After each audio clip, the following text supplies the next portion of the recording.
Então, irmãos, vamos fazer um resumão de Gênesis? Vamos fazer um resumão, que hoje é o dia que nós nos despedimos de Gênesis, né? Semana passada nos despedimos de Jacó, hoje a gente vai se despedir de Gênesis, né, irmãos? Ficou, né? Foi bom, uma irmã mandou aqui uma mensagem pra mim, verdade, irmã. Perdoa eu. Ficou alguns versículos aí pra ser lido, né? No finalzinho de Gênesis, é verdade mesmo. Deus abençoe, Sim, irmão. parou no 14, tem que terminar É. ele. Vamos lá, 22. Vamos se despedir de José agora, Isso, irmãos. 22, a Mais morte de uma José. despedida. Meu Deus, aguenta coração, né, irmãos? Vamos lá. Capítulo 50, versículo 22, né? A morte de José. José, pois, habitou no Egito, ele e a casa de seu pai. E viveu José 110 anos. E viu José os filhos de Efraim da terceira geração. Também os filhos de Maquir, filho de Manassés, nasceram sobre os joelhos de José. E disse José a seus irmãos: Eu morro, mas Deus certamente vos visitará e vos fará subir desta terra para a terra que jurou a Abraão, a Isaque e a Jacó. E José fez jurar os filhos de Israel, dizendo: Certamente vos visitará Deus, e fareis transportar os meus ossos daqui. E morreu José da idade de 110 anos, e o embalsamaram e o puseram num caixão no Egito. Irmãos, nos despedimos aqui de José, né? Para quem acompanhou toda essa história, é emocionante ler esses versículos, né, irmãos? É emocionante a gente ver tudo que José passou e agora ele morre, mas antes de morrer, irmãos, ele fala: certamente Deus vos visitará. Ele cria que um dia o Senhor iria pegar o povo ali, iria levar para sua terra e lá eles iriam ter a paz e a liberdade de servir a Deus, né? Porque no Egito, irmãos, não teria como eles servirem a Deus da mesma forma que era na terra deles, né? Da mesma forma um dia o Senhor vai nos visitar. Essa visitação do Espírito Santo, ela é um penhor, né, irmãos? Ela é um penhor. E o que é um penhor? Quando a gente faz um empréstimo, irmãos, geralmente eles pedem um penhor, que é uma garantia, né? Uma garantia que a gente vai pagar, né? Uma garantia. E isso daí se chama penhor. E o Senhor, ele nos deu uma garantia, que é esse penhor, que é o Espírito Santo nos visitando. Então, quando o Espírito Santo nos visita, quando a gente sente o Senhor na nossa alma, com palavras de Deus, isso dá uma garantia que um dia o Senhor virá nos buscar. Um dia nós vamos viver essa visitação todos os dias da nossa vida, né? Então, essa é a garantia que Deus dá para nós, né? Alguém pode falar: irmão, mas eu não sei se o Senhor vem, não sei se o Senhor existe, não sei se esse Espírito Santo é real. Mas quando você sente a Deus, aí você fala: Senhor, o Senhor é real. Senhor, um dia o Senhor vai me buscar. E um dia eu vou sentir isso todos os dias da eternidade. Glória ao nome do Senhor. Irmãos, vamos fazer um apanhado então agora de Gênesis. Começando lá, né? A gente começa lá com os primeiros capítulos, né? Vou fazer bem rapidinho aqui, tá, irmãos? Para que os irmãos, né? Para que a gente ganhe tempo. A gente viu lá sobre a criação, né? Vimos a criação de tudo. Lembrando, irmãos, que a criação de Gênesis, alguns vão falar: irmão, mas não sei, essa criação aí tem umas horas que parece que não é bem assim. Eu estudei biologia, eu estudei isso, eu estudei aquilo. Irmãos, lembre, a Bíblia, ela foi escrita há muitos anos atrás. É lógico que aqui, no livro de Gênesis, não vai falar de DNA, né, irmãos? Não vai falar de ácido ribonucleico, não vai falar sobre teoria quântica. A Bíblia não vai falar esse tipo de coisa, porque ela foi escrita há milhares de anos. Se fosse escrita de uma outra forma, as pessoas lá no passado elas não iam entender, né? Então a criação de Gênesis aqui ela é resumida, né? Foi de uma forma resumida para que todos os povos pudessem entender. Mas até hoje os cientistas, né, eles falam de coisas, por exemplo, de coisas que o Gênesis ele corrobora, né? Por exemplo, o homem, a Bíblia fala que ele foi feito do pó da terra. E os cientistas falam, o nosso corpo ele vai ter substâncias que a gente vai encontrar na terra, né? Como fósforo, magnésio,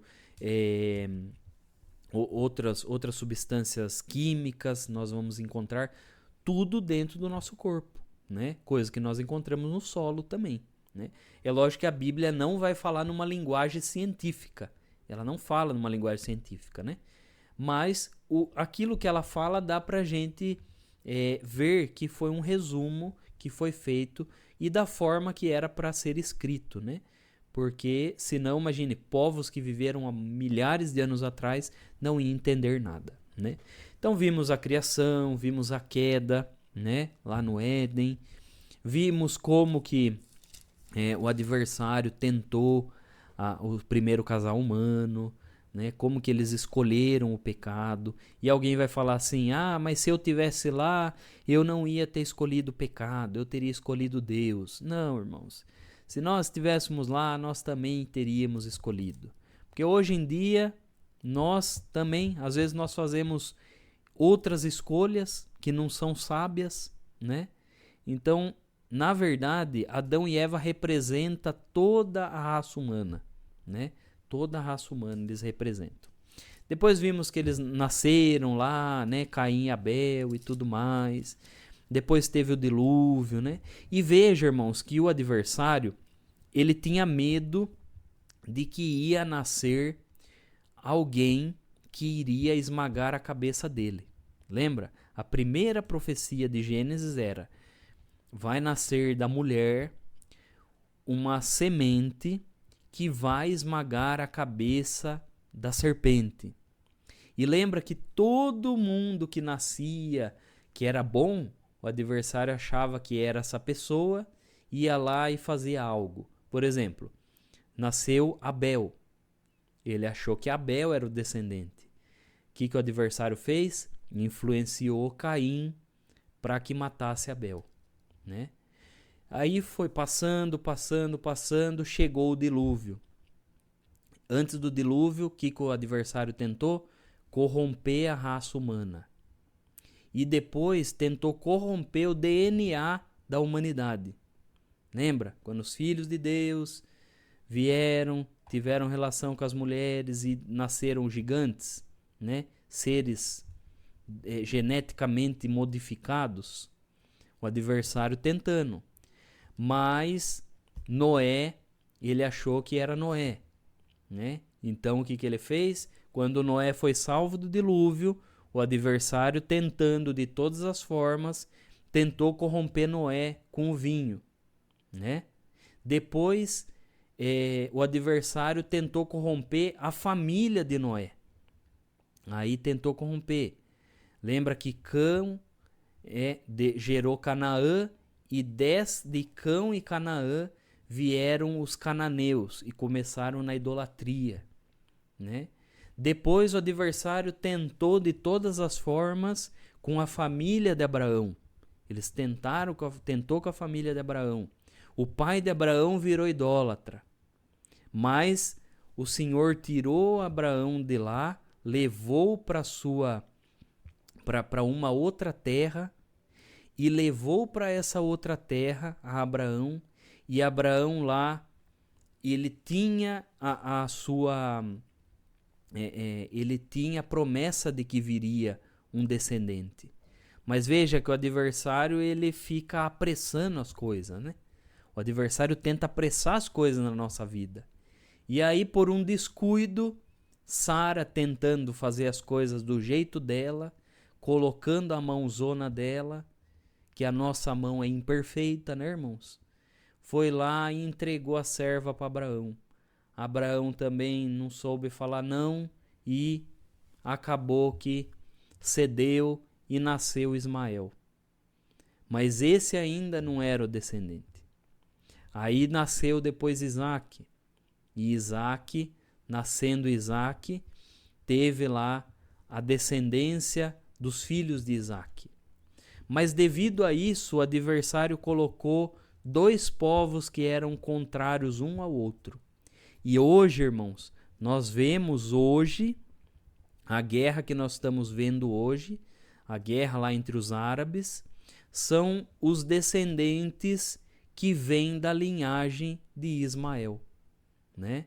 Então veja, irmãos, uma atitude de Sara lá do passado, a gente vê que se reflete hoje. Se reflete hoje. E essa guerra entre judeus e árabes, que é os descendentes de Ismael e os descendentes de Isaque, a gente vê que essa guerra parece que não tem fim, né, irmãos?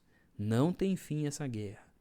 Então veja, as nossas atitudes, elas refletem no futuro, irmãos. As nossas atitudes refletem no futuro. Aí depois nós vemos Isaque tendo seus filhos, né? Esaú e Jacó. Esaú primogênito, que o adversário tentou? Tentou de todas as formas profanar Esaú, porque era o primogênito. Profanou Esaú, que Esaú não estava nem aí com as coisas de Deus. E então surgiu Jacó. Jacó gostando das coisas de Deus. Mas Jacó tentou obter a primogenitura por meio de um engano. E aí o adversário achou que tinha conseguido o plano dele. Olha, agora não tem ninguém bom dessa descendência. Mas o Senhor, que é misericordioso, foi aquele que transformou a vida de Jacó. E a gente aprendeu todos esses 50 capítulos como o Senhor transformou a vida de Jacó. Assim como o Senhor transforma a minha e a sua vida. Glória ao Senhor. E aí o Senhor transforma a vida de Jacó. Jacó se torna um servo de Deus de verdade. Mas Jacó colhe das coisas que ele fez. Ele enganou seu pai, ele também é enganado pelos seus filhos. Ele enganou outras pessoas, ele também foi enganado pelo seu sogro. Ele vivia uma vida de sempre querer levar vantagem em tudo. Um dia até a sua esposa quis levar vantagem escondida dele, né? Então ele colheu também aquilo que ele plantou. E na nossa vida é assim, irmãos. Tudo que a gente faz também volta para a gente colher. Aquilo que a gente planta aqui na terra, a gente também colhe. Às vezes, irmãos, a gente acha que o Senhor deixa impune, mas não. Talvez um filho que desonra os pais, que não está nem aí para os pais, talvez o Senhor permite dele ter um filho que vai também desonrar ele.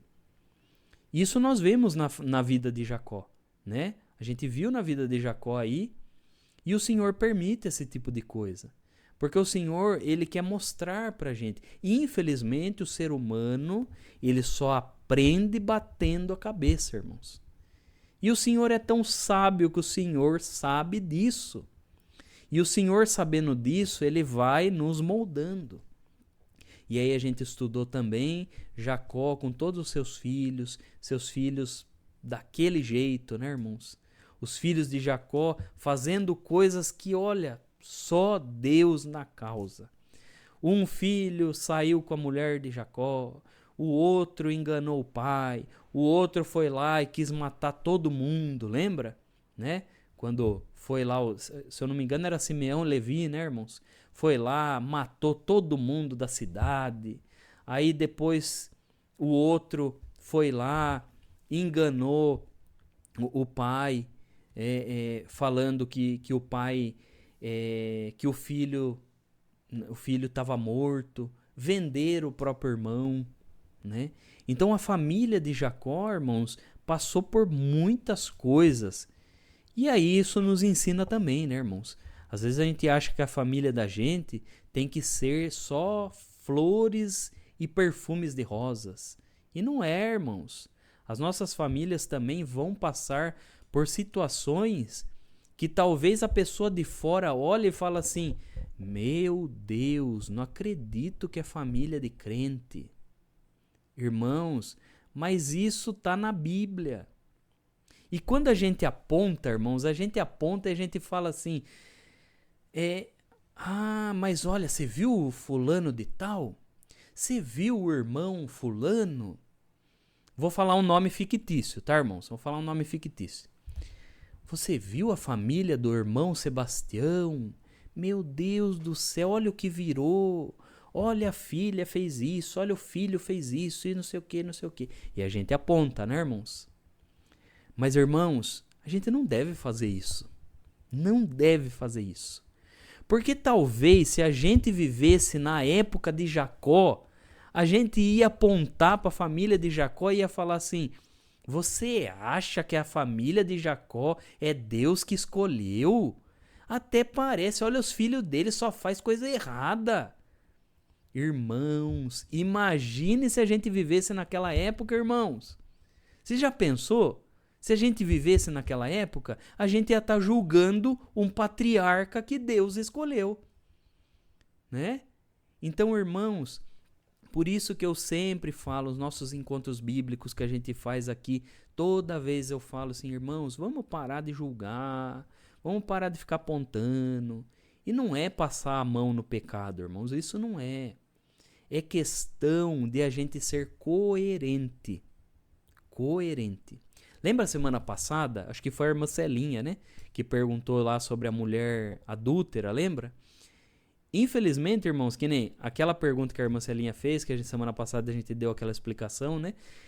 É o que acontece hoje, né? Todo mundo enrola o erro, senta em cima e aponta dos outros, né? E Jesus nunca faria isso. Toda vez, irmãos, que a gente for agir, pensa assim: se Jesus estivesse na minha situação, o que ele iria fazer? Né? É difícil fazer isso, irmãos? É difícil. É difícil, irmãos, que tem hora que a carne grita. Tem hora que a carne grita. Tem hora que você tá lá que você pensa assim: meu Deus do céu, mas eu vou fazer isso. Mas daí é nesse momento que a gente fala: Senhor Jesus, me cobre com o teu sangue. Irmãos, e a gente já explicou aqui nessa expressão, Senhor Jesus, me cobre com o teu sangue, não é igual à cruz dos católicos ou igual a qualquer outra expressão. Não deve ser falada de qualquer jeito. Quando a gente fala essa expressão, a gente tem que entender o que ela significa. Porque se o irmão e a irmã não entender o que significa essa expressão, não adianta falar, irmãos. Não adianta falar. Porque não é palavrinha mágica. Não é um abracadabra, um abractessésamo que vai abrir as coisas para você só porque você vai falar: Senhor Jesus, me cobre com o teu sangue. Então, para quem não acompanhou os encontros bíblicos, vai lá, eu vou explicar para os irmãos. Quando a gente fala: Senhor Jesus, me cobre com o teu sangue, a gente tem que lembrar que nesse momento a gente está falando o quê? A morte de Jesus não foi em vão. A morte de Jesus, ela serviu para nos preparar como cristãos. Então, quando a gente fala isso, a gente lembra que a nossa fé está em Jesus e no seu sacrifício. Quando a gente fala: Senhor Jesus, me cobre com o teu sangue, a gente está mostrando a fé de que é pela morte de Jesus é que ele venceu todas as hostes da maldade e que com a morte de Jesus é que ele me perdoou dos meus pecados e me aceitou para ser dele. E é pela morte dele, pelo seu sofrimento, que hoje eu vivo em paz com Deus. Porque se Jesus não sofresse na cruz, eu e você não teríamos oportunidade de ir para o céu. Porque foi a morte e o sangue de Jesus derramado na cruz. Quando você fala, Senhor Jesus, me cobre com o teu sangue, lembre do martírio. O martírio de Cristo não é para ser lembrado só na Santa Ceia. O martírio de Cristo é para ser lembrado todos os dias da nossa vida. Porque se ele sofreu por mim e pela irmã, por mim e pelo irmão, por mim e por todos. Então, esse sofrimento de Cristo não pode ser em vão na nossa vida. Então, quando a carne quer falar mais alto, a gente se lembra e fala, Senhor Jesus, me cobre com o teu sangue, porque a tua morte não foi em vão. Eu quero te servir de coração. Eu quero seguir os seus atos. Eu quero seguir os seus passos. Eu quero ser parecido contigo, porque o teu sofrimento valeu a pena. Porque eu quero te seguir pela vida e pela morte. Quando você está com medo dos espíritos contrários, de todas as coisas, fala, Senhor Jesus, me cobre com o teu sangue. Não porque você só quer proteção, mas porque você quer falar para o Senhor, Senhor, eu creio que o Senhor tem poder de afastar esses espíritos. Eu creio que o Senhor, por sua morte, quando os demônios e as potestades estavam lá ao redor da cruz falando, agora nós vencemos, esse homem morreu, esse homem não vai trazer mais salvação, não vai mais ensinar ninguém esse evangelho, esse homem morreu. Quando todas as potestades estavam lá, os romanos juntos, os judeus querendo a morte e todos querendo que ele agonizasse e que ele morresse, achando que era o fim. E quando escorria sangue dele, aí foi ali que foi a vitória do crente, ali que foi a vitória de Cristo, porque foi na cruz que Cristo venceu toda a potestade, porque quando ele foi tirado, morto na carne, mas vivificado no espírito, ele foi no inferno e anunciou a sua história e a sua vitória para todos. Glória ao nome santo do Senhor. Mortificado na carne, na verdade, mas vivificado no espírito, e depois ressuscitou e hoje está à destra de Deus Pai, o nosso Senhor Todo-Poderoso. Irmãos, quando nós falamos isso, é nossa fé que nós estamos expressando pela boca. Então, irmãos, é isso que nós devemos ser. Crentes de verdade. Não é fácil. Não é fácil, irmãos. Quem falar que é fácil ser crente é porque não está sendo crente de verdade. Vamos falar a realidade, né, irmãos? Falar assim, irmão, mas é facinho ser crente, não é difícil não. Então, quer dizer, então você acha que ser crente é só ir na igreja, só colocar um paletó, só colocar um véu? Não é isso não. Ser crente é ser parecido com Jesus. Ser crente é se parecer com Cristo. E isso é difícil. Mas graças a Deus nós temos o Senhor que nos ajuda, que nos ensina e muito mais, irmãos. O Senhor nos deu a sua palavra. Por isso que é importante a gente ler a Escritura, tá? Irmãos, vou fazer um adendo do livro de Êxodo, tá bom? Porque o tempo já estourou. O tempo já foi, meus irmãos. Me perdoa mais uma vez. Livro de Êxodo nós vamos começar na semana que vem, tá, irmãos? O que é importante a gente saber, tá? Semana que vem, na quinta-feira, a gente vai começar o livro de Êxodo. O que é importante a gente saber? Irmãos, da morte de José até o Êxodo, se passaram mais ou menos uns 400 anos, tá? Guarda essa informação aí. Outra coisa, por que que o povo estava no Egito? Alguns vão perguntar, porque alguns leem o livro de Êxodo primeiro e falam, mas por que que essa cambada estava tudo no Egito? Não era hebreu? Por que que estão tudo no Egito? Aí, irmãos, a gente vai lembrar. Por quê? A família de Jacó foi lá e eles se reproduziram, né? Um teve filho com esse, filho com aquele, filho isso, filho aquilo. E lembrando que, antigamente, irmãos, não existia pai de pet, né? Antigamente, as pessoas eram pais e mães de seres humanos. Então, eles tinham filhos, sim. Tinha filhos sem miséria. Então, irmãos, por isso que eles viraram uma multidão de gente, né? Por isso que viraram uma multidão lá no Egito, né? Aí alguém vai perguntar, mas irmão, vamos começar o livro de Êxodo, por que que o faraó era ruim daquele jeito? Por quê? Porque os faraós que conheceram José já tinham morrido. Se passou 400 anos. A história de José ficou esquecida.